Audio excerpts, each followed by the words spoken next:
Pensamiento dinámico o la ley de la energía vibrante, de William Walker Atkinson.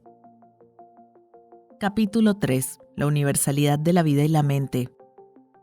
El escritor ha considerado prudente proceder su consideración sobre la mente en sí misma, así como sobre sustancia y movimiento, con 2 capítulos cuyo propósito será demostrar que la mente, en alguna forma o grado, se encuentra en conexión con todas las cosas, que todo tiene vida y que la mente es un acompañamiento de toda vida.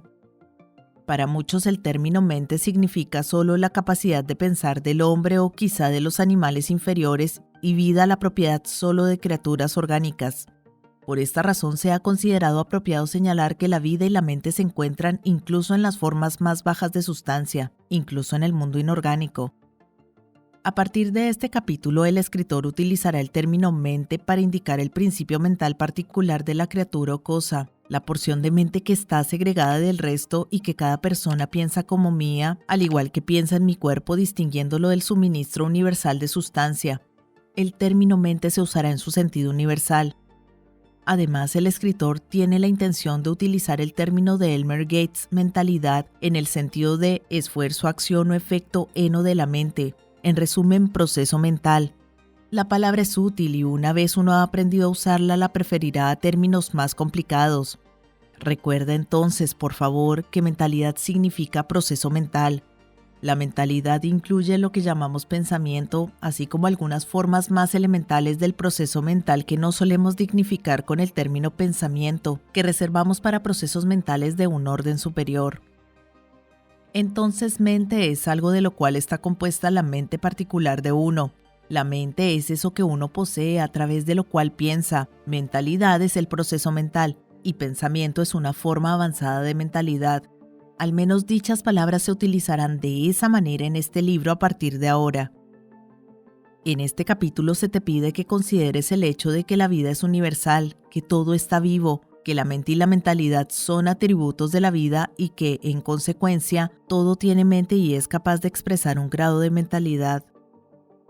Las formas de vida, tal como las conocemos, siempre se perciben como poseyendo 2 aspectos, a saber, 1, cuerpo o sustancia, y 2, mentalidad o mente. Los 2 aspectos siempre se encuentran en combinación. Puede haber criaturas vivientes que ocupen cuerpos de una forma de sustancia tan fina como para ser invisibles a los sentidos humanos, pero sus cuerpos serían sustancia tanto como el cuerpo de una roca de granito. Y para pensar, estos seres necesitarían tener algo material que corresponda al cerebro, aunque sea más fino en calidad que el gas más raro, vapor u onda eléctrica. Ningún cuerpo sin mentalidad, ninguna mentalidad sin un cuerpo. Esta última es la ley invariable del mundo de las cosas. Y nada más que lo infinito, eso que está por encima de las cosas, puede estar exento de esa ley. Para comprender la idea de la universalidad de la mente, volvamos a las formas elementales de las cosas y paso a paso veamos cómo la mentalidad se manifiesta en cada punto de la escala desde el mineral hasta el hombre, utilizando cuerpos que van desde la roca más dura hasta la forma más fina de sustancia conocida, el cerebro del hombre. A medida que la mente avanza en la escala de la evolución, crea su propio instrumento de trabajo, el cuerpo, incluido el cerebro, y lo moldea para permitir la expresión más completa posible de la mentalidad en ese momento. La mente es la moldeadora, el cuerpo y el cerebro es lo moldeado. Inclinación, deseo y voluntad son las fuerzas motrices que llevan a un desarrollo gradual, siendo la causa impulsora el anhelo de satisfacción.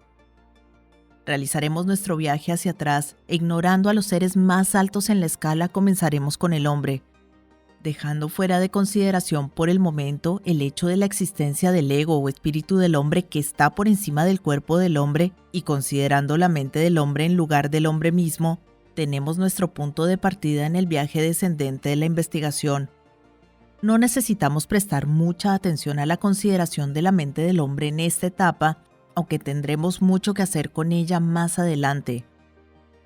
Pero podemos emprender una breve consideración de los grados descendentes de mentalidad manifestados por el hombre a medida que descendemos en la escala de la familia humana, considerando sucesivamente a los Newtons, Shakespeares, Emersons, Edisons y sus hermanos intelectuales en los campos de matemáticas, literatura, música, arte, invención, ciencia, estadismo, negocios, habilidad artesanal, etc., respectivamente.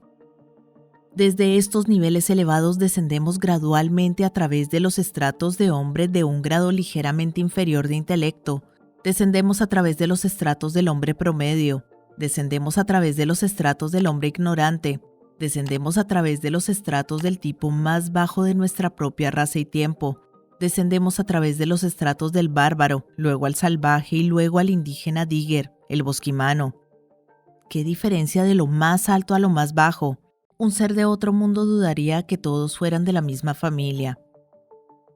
Luego pasamos rápidamente a través de los diversos estratos del reino animal inferior, desde el grado comparativamente alto de mentalidad del caballo, el perro, el elefante, etc., descendiendo a través de la escala descendiente de los mamíferos, siendo el grado de mentalidad menos marcado en cada paso del viaje. Luego a través del reino de las aves, luego a través del mundo de los reptiles, luego a través de la familia de los peces, luego a través de los millones de formas de vida de los insectos, incluyendo esas maravillas, la hormiga y la abeja, luego a través de la familia de los moluscos, luego a través de la comunidad de esponjas, pólipos y otras vidas inferiores, luego hacia el vasto imperio de las criaturas microscópicas cuyo nombre es legión, luego hacia la vida vegetal cuyos más altos tienen células sensibles que asemejan a cerebros y nervios, descendiendo por etapas hacia la vida vegetal inferior, luego, aún más abajo, hacia el mundo de bacterias, microbios e infusorios, los grupos de células con una vida común, los móneras, la célula única. La mente que nos ha seguido en este descenso de la vida desde la forma más alta hasta la cosa en forma de célula que simplemente existe en el lodo en el fondo del océano, ha adquirido un sentido de asombro y sublimidad no soñado por el hombre de la calle. Los grados de mentalidad en el reino animal inferior son bien conocidos por todos nosotros, por lo tanto no necesitamos dedicar mucho tiempo a considerarlos en este momento. Aunque el grado de mentalidad en algunas formas más humildes de la vida animal apenas supera al de la vida vegetal, de hecho, es inferior al de las plantas más altas. Nos hemos acostumbrado al uso de la palabra mente incluso en conexión con los animales más bajos, mientras que vacilamos en aplicar la palabra a las plantas. Es cierto que a algunos de nosotros no nos gusta pensar que los animales inferiores razonan, así que usamos la palabra instinto para denotar el grado de mentalidad del animal inferior. El escritor no tiene objeción a la palabra, de hecho la usará por el bien de distinguir entre los diversos estados mentales. Pero recuerden, instinto es solo un término utilizado para denotar una forma menor de razón, y el instinto del caballo o del perro es algo admirable cuando consideramos la razón del bosquimano o el indígena digger. Sin embargo, no discutiremos por palabras.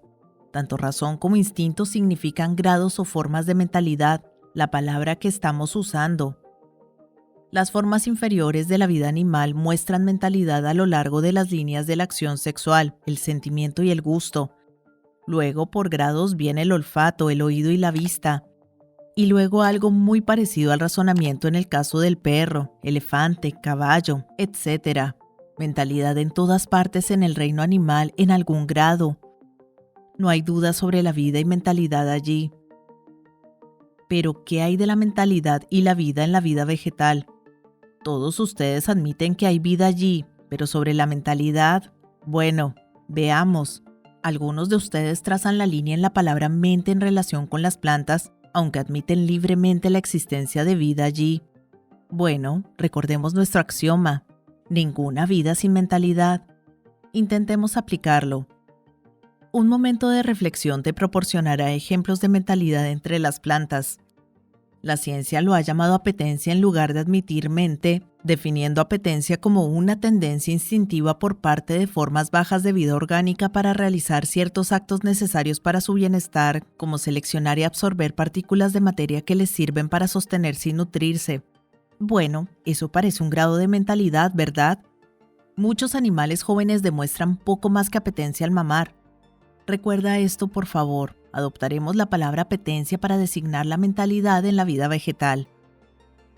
Cualquier persona que haya cultivado árboles o plantas ha notado los esfuerzos instintivos de la planta por alcanzar el agua y la luz solar. Las patatas en sótanos oscuros se ha sabido que envían brotes de 20 pies de longitud para alcanzar una abertura en la pared. Las plantas han doblado sus tallos durante la noche y sumergido sus hojas en una maceta de agua a varios centímetros de distancia. Los zarcillos de las plantas trepadoras buscan el poste o soporte y lo encuentran, aunque se cambie diariamente. El zarcillo se volverá a enrollar después de haber sido desenrollado y doblado en otra dirección. Se dice que las puntas de las raíces del árbol muestran una sensibilidad casi similar a la extremidad de un animal y evidentemente poseen algo parecido a la materia nerviosa. Duhamel colocó algunos frijoles en un cilindro de tierra húmeda. Cuando empezaron a brotar, giró el cilindro un cuarto de su circunferencia, luego un poco más al día siguiente y así sucesivamente un poco cada día hasta que el cilindro dio una vuelta completa. Se había girado completamente. Luego los frijoles se sacaron de la tierra y, ¡oh sorpresa!, las raíces y brotes formaron una espiral completa. Con cada giro del cilindro, las raíces y brotes cambiaron su posición y dirección. Las raíces luchando por crecer hacia abajo y los brotes luchando por crecer hacia arriba hasta que se formó la espiral. Similar a esto es el truco del niño de desenterrar una semilla germinada y volver a plantarla boca abajo, en cuyo caso los brotes comienzan a girar un semicírculo hasta que pueden crecer rectos hacia la superficie de la tierra, mientras que las raíces describen un semicírculo hasta que pueden crecer hacia abajo nuevamente. Y así sucesivamente se podrían contar historia tras historia de apetencia o mentalidad de las plantas, cuando incluso el observador más conservador se ve obligado a admitir que, bueno, casi parece que estuvieran pensando, ¿verdad? Cualquier amante de las plantas, flores o árboles que haya tenido la oportunidad de estudiarlos de primera mano no necesita muchos argumentos para demostrar que la vida vegetal exhibe rastros de mentalidad, algunos de ellos bastante avanzados. Algunos amantes de las plantas llegan tan lejos como para afirmar que uno debe amar las plantas antes de tener éxito en cultivarlas y que las plantas sienten y responden a ese sentimiento. Pero el escritor no insiste en esto, simplemente lo menciona de pasada. Antes de abandonar el tema de la mentalidad de las plantas, el escritor siente la tentación de robar un poco más de espacio y contarte que las plantas hacen algo más que recibir sensaciones de luz y humedad. También exhiben un gusto rudimentario. Haeckel cuenta una interesante historia de una planta cazadora de insectos. Afirma que, si bien doblará sus hojas cuando algún cuerpo sólido, excepto una gota de lluvia, toque su superficie, solo secretará su ácido digestivo acre cuando este objeto resulta ser nitrogenado, carne o queso.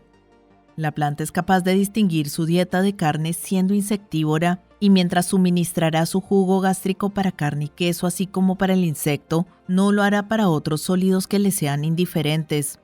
También menciona el hecho de que las raíces de los árboles y plantas son capaces de percibir los diferentes tipos de suelo y evitar los suelos pobres para sumergirse en las partes más ricas de la tierra. El organismo y la vida sexuales de las plantas también ofrecen un gran campo de estudio para el estudiante que busca evidencias de vida y mentalidad en ese reino. La circulación de la savia en árboles y plantas antes se consideraba debida a la atracción capilar y leyes puramente mecánicas, pero experimentos científicos recientes han demostrado que es una acción vital, una evidencia de vida y mentalidad. Los experimentos han demostrado que, si la sustancia celular de la planta estaba envenenada o paralizada, la circulación de la savia cesaba inmediatamente, aunque los principios mecánicos no se veían afectados en lo más mínimo. Y ahora pasamos al reino mineral. ¿Qué?, puedes exclamar. ¿Mente y mentalidad en el mundo mineral y químico? Seguramente no. Sí, incluso en estos planos bajos se pueden encontrar rastros de acción mental. Hay vida en todas partes, incluso allí. Y donde hay vida hay mente. Vamos atrás, entre los principios químicos y los minerales en búsqueda de vida y mente. No pueden escaparnos incluso allí.